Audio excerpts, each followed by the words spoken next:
నాకు వ్యక్తిగతంగా అతని పట్ల ఏ ద్వేషం లేదు.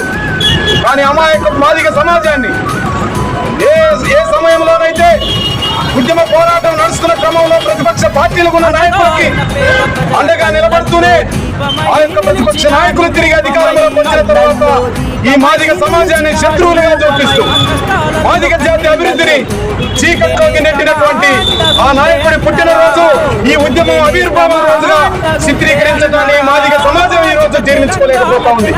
ఎందుకంటే తాను చేసిన కుట్రలకి ఈ రోజు మాదిగ సమాజం అస్తిత్వాన్ని కోల్పోయిన రోజు ఇది. ఈ రోజు తలదించుకునే రోజు.